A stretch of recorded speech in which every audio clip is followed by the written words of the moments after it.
I remember one time I was a little kid, man. I was 12 or 13 years old. I was smoking weed, me and my buddies. We was high as fuck. And we was riding through this place. And back then, this neighborhood was like a, white neighborhood. It was a upper scale white neighborhood back then. As all black, but we was coming through there on our bikes and shit, and it was taped off. Crime scene yellow tape. And the police had stepped out in the middle of the street while we were riding, and he hit us with the flashlight, pulled us over, and told us to stop. He walked up on us, and we high as fuck. We scared as shit. He's going sniffing around our faces. He said, "You boys smell like watermelon. You boys been eating watermelon?" It was like, "No, sir. No, sir." And then when I got older, I realized what that cocksucker was saying. I was like, "You low down, no good, dirty, redneck motherfucker, you." I had no fucking idea that the world was so racist until I got older to really realize what was going on. The cops were so fucking racist. That the judicial system was so, against the black man until I got older. Remember that whole incident with Tupac where, like, these two, off-duty cops, they shot him? Yeah. He shot them? Yeah, well, it was like, I guess they were like harassing like a black kid or something. Tupac stepped in and wanted to see what was going on, and they pulled guns out on him, and then he pulled out his gun and shot both of them. I think he shot one of them in the ass and shot one of them like in the leg or something. I forgot what it was. And, and he got off, because he had proved, I guess when he went to court, he proved that they were drinking, so based on that, he ended up getting off. And I remember it was reading about it, how, a lot of people really felt that in the black community felt that was such a big deal because a black guy shooting two white cops in the South and getting off was unheard of. So you were friends with Pac during that time? Oh, yeah. Me and Pac been playing a while. Okay. What was really going through his head during that whole kind of process and everything else like that? Did he think he was going to get off? I mean, that ain't. I don't recall those conversations with Pac. I mean, every time I saw Pac, it was Pac was living like it wasn't shit wrong. Pac lived like it wasn't shit wrong. If you was look at him on the outside, you'd be like, shit, ain't nothing fucking with Pac. Pac don't give a fuck about that shit. I remember when he had just got out of jail. Shit, Pac was living every day like it was his last. He was fucking living, bro.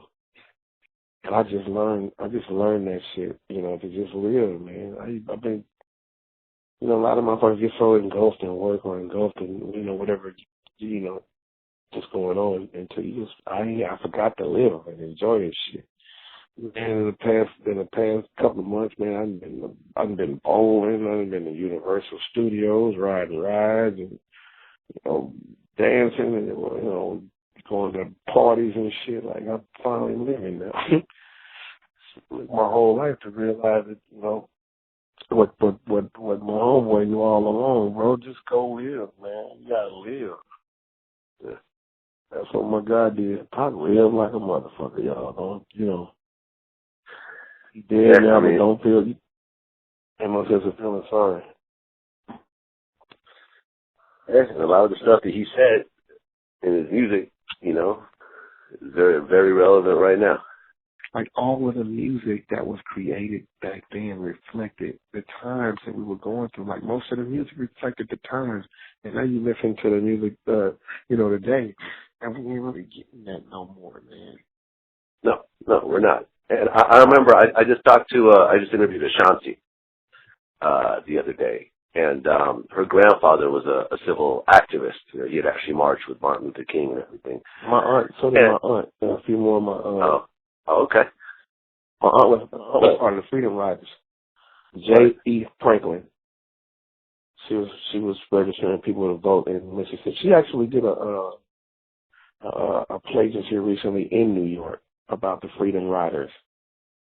And my cousin Malika, was one of the actresses in the thing. It was a great play.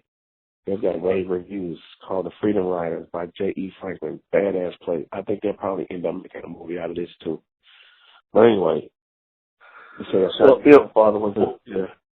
Well, what we were talking about was, how in hip hop, like social hip hop at one point was the thing to do. You know what I mean? Like at one point, like Public Enemy was the hottest hip hop group on the planet.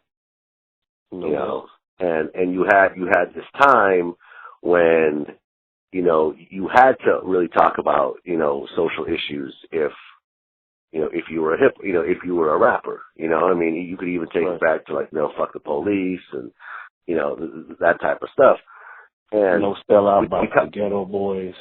Yeah, exactly. Mr. Officer. Exactly.